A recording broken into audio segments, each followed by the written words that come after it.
m'adresse à quelqu'un en disant de la faiblesse à la grandeur, de l'humiliation à la gloire, de la minimisation à la puissance, mais la puissance de Dieu, la grandeur de Dieu, la gloire de Dieu.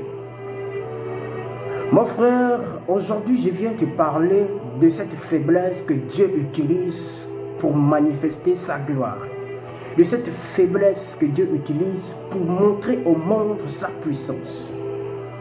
Oui, Dieu utilise les faibles pour se révéler au monde. Dieu utilise les minimisés. Dieu utilise les négligés. Dieu utilise les faibles pour révéler au monde sa gloire.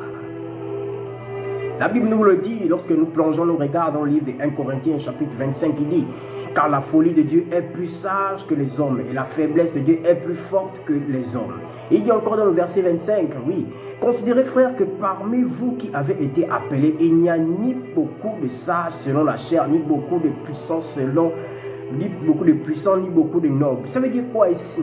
Alors c'est Paul qui parle, Paul qui dit que oui, parmi toutes ces personnes que Dieu a appelées, il n'y a pas beaucoup d'intellectuels, il n'y a pas beaucoup de puissants, de puissants hommes du monde, il n'y a pas beaucoup de nobles, il n'y a pas beaucoup de savants, ils sont peu, mais au contraire, il y en a beaucoup que Dieu utilise, qui semblent être faibles, je dis bien semblent. Dans le monde observe, dans le monde voit, et que le monde néglige, le monde méprise, le monde minimise. Mon frère, je viens te parler aujourd'hui de ta faiblesse. Tout le temps tu as été négligé, tout le temps tu as été minimisé, tout le temps tu as été rabaissé, tout le temps tu as fait l'objet de railleries, tout le temps tu as fait l'objet de moqueries. Oui, laisse-moi te dire aujourd'hui qu'à travers ces railleries, à travers ces moqueries, à travers cette négligence du monde, mais Dieu t'utilise. Paul nous le dit encore à travers ce même chapitre, 1 Corinthiens chapitre 1, verset 27, il dit quoi? Dieu dit, mais Dieu a choisi les choses folles du monde pour confondre les sages. Dieu a choisi les faibles du monde pour confondre les forts. Je reprends. Mais Dieu a choisi les faibles du monde. Mais Dieu a choisi les choses folles du monde pour confondre aux sages. Dieu a choisi les personnes faibles. Dieu choisit les personnes négligées. Dieu choisit les personnes méprisées. Dieu choisit les personnes minimisées. Pour faire quoi? Pour confondre ceux-là qui sont sages, pour confondre ceux-là qui sont intellectuels, pour confondre ceux-là qui sont nobles, qui se disent, connaissent tout. Dieu a choisi ces choses, Dieu a choisi ces personnes. Dieu a choisi ces personnes. Et moi je viens te dire, frère, si tu te sens dans cette position, Dieu t'a choisi. Dieu t'a choisi aujourd'hui, pour montrer au monde sa gloire, pour se révéler au monde. Pour montrer, oui, qu'il agit encore, qu'il est vivant, qu'il fait encore des choses extraordinaires. Oui, Dieu démontre sa force, sa puissance au monde à travers les personnes faibles. Dieu a choisi les choses viles du monde et celles qu'on méprisait. Verset 28, Dieu a choisi les choses viles du monde et celles qu'on méprisait. Celles qui ne sont point, pour réduire à néant celles qui sont. Donc ceux-là qui sont négligés, ceux-là que le monde pense qu'elles sont tellement petites, pour réduire à néant tous les puissants du monde, les rois du monde. Dieu vient dire ici qu'il utilise les faibles pour réduire les forts. Il utilise les minimisés et les négligés pour réduire ces personnes qui se disent intellectuelles, qui se disent puissants, qui se disent rois, qui se disent reines. Frères et sœurs, lorsque tu vois un principe, lorsque tu vois une action, quelque chose s'est répété dans la Bible, c'est que c'était un principe spirituel, c'est que c'est un principe divin. Alors ici, commençons d'abord à travers Paul, puisque nous avons commencé avec Paul. Paul, lui qui était puissant lorsqu'il était dans le monde, il s'appelait d'abord Saul. Saul le malfaiteur, Saul qui tuait les chrétiens, Saul qui cherchait à détruire l'église de Dieu. Et quand Dieu l'appelle, la Bible déclare, oui, dans 1 Corinthiens chapitre 2, verset 12, 2 Corinthiens chapitre 17, non, chapitre 12, oui, si je ne me trompe pas, 2 Corinthiens chapitre 12, versets 7 à 9. La Bible dit quoi? Que Paul avait les chars, il avait une char dans sa chair pour éviter qu'il ne s'enorgueillisse. Alors, qu'est-ce qui s'est passé? Paul a eu des visions, Paul a eu ce qu'on appelle, et si je peux me permettre, des extases. Il a eu des rencontres avec Dieu. Et pour qu'il évite de s'enorgueillir, Dieu lui a mis une écharpe dans sa chair, une souffrance. Donc, autrement dit, ici, Paul était orgueilleux. Mais pour éviter son orgueil, Dieu met en lui une maladie. Dieu met en lui une maladie pour qu'il puisse comprendre qu'en fait, ce que j'ai fait, ce n'est pas Dieu, ce n'est pas moi qui le fais, mais c'est Dieu qui le fait en moi. Tous ces miracles que Paul a fait, toutes ces délivrances, toutes ces expériences extraordinaires, ces accomplissements que Paul a fait, ce n'est pas par sa propre force. Pourquoi? Parce que Paul était malade. Pourquoi? Parce que Paul était incapable de lui-même, de sa force, de le faire. Oui, Dieu utilise Paul dans sa faiblesse pour sauver le monde.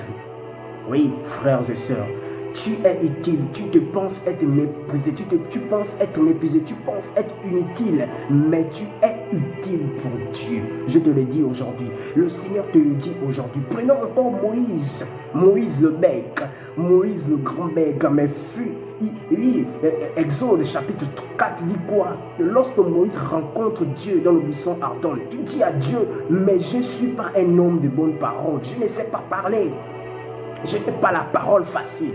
Tu te dis aujourd'hui que tu n'arrives pas à parler devant un public. Tu te dis aujourd'hui que tu n'arrives pas à faire plusieurs choses. Tu veux ouvrir une entreprise, tu n'arrives pas à faire. Tu te poses des questions que Dieu m'a dit ceci, Dieu m'a dit cela. Mais comment est-ce que cela va se réaliser? Dieu a dit à Moïse, qui a fait la bouche? Qui a fait la bouche? Dieu vient te dire aujourd'hui, qui t'a dit ces choses? Qui t'a dit que ces visions dont il t'a montré, tous ces songes, toutes ces révélations dont il t'a montré, que tu te poses des questions, est-ce que ça va se réaliser? Dieu vient te dire que qui te l'a montré, c'est lui. Alors c'est lui qui va les accomplir. Oui, Moïse le bec se trouve en train d'ouvrir la mer Rouge en deux, de diviser la mer Rouge en deux. Moïse le faible, Dieu utilise le faible Moïse pour l'utiliser, pour transformer le monde, pour transformer Israël. Dieu utilise Moïse le faible, le mépriser, le négliger. Et lorsque Moïse lui-même il veut faire l'œuvre de Dieu avec sa propre force, il n'arrive pas. Oui, parfois tu as tenté de faire des choses avec ton intelligence, avec tes connaissances, avec ton savoir-faire, mais ce n'était pas suffisant. Tu as besoin de l'aide de Dieu, tu as besoin du soutien de Dieu, tu as besoin du secours de Dieu. Dieu va t'utiliser pour révéler au monde sa grandeur. Oui, et voici Marie de Magdala. Oui, la femme, toi qui as toujours été négligée, femme, toi qui es toujours considérée comme le sexe le plus faible, comme le sexe le plus méprisé, le sexe le plus minimisé. Laisse-moi te dire que Jésus, après sa mort, tous les hommes avaient disparu, tous les hommes avaient déjà fui. Mais c'est Marie de Magdala qui se trouve au tombeau, dont elle allait faire la toilette du corps de Christ, et c'est ainsi qu'elle rencontre Jésus-Christ. Oui, Marie de Magdala est allée appeler Jésus-Christ, dit quoi? Oui, lorsqu'il rencontre Marie, elle dit Rabouni, qui veut dire maître. Et Jésus-Christ dit quoi? Jean chapitre 20, verset 16 à 17. Oui, Jésus-Christ ne me touche pas encore, mais retourne vers mes frères. Va dire à mes frères que je suis vivant. Marie a annoncé à Paul que Jésus est vivant. Marie a annoncé à Jean que Jésus est vivant. Marie, elle a été le canal de tout cet évangile qui est transmis au monde ici. Le sexe le plus faible, Dieu l'a utilisé. Dieu va t'utiliser, mon frère. Oui, je viens fortifier quelqu'un. Le Saint-Esprit vient fortifier quelqu'un encore aujourd'hui. Et voici encore cet exemple, notre modèle, Jésus-Christ mourant à la croix. Jésus-Christ qui était faible. Jésus-Christ qui était négligé, méprisé. Jésus-Christ qui était rabaissé à la croix. Il a reçu le nom au-dessus de tous les autres noms. Oui, voici pourquoi la Bible, lorsque nous partons dans le livre, prenons le livre de Jean, chapitre... Non, Philippiens chapitre 2. Philippiens chapitre 2, au verset 8, il dit quoi? Et il s'est humilié lui-même, se rendant obéissant jusqu'à la mort. Même jusqu'à la mort, même jusqu'à la mort de la croix. Donc Jésus-Christ, qui s'est humilié lui-même. C'est bizarre. Il cherche l'humiliation. Il cherche à être rabaissé tout en cherchant là-dedans la gloire de Dieu. La Bible continue à dire au verset 9 que c'est pourquoi aussi Dieu l'a souverainement élevé. Et si on revient au verset 8, il dit quoi? Il s'est humilié lui-même.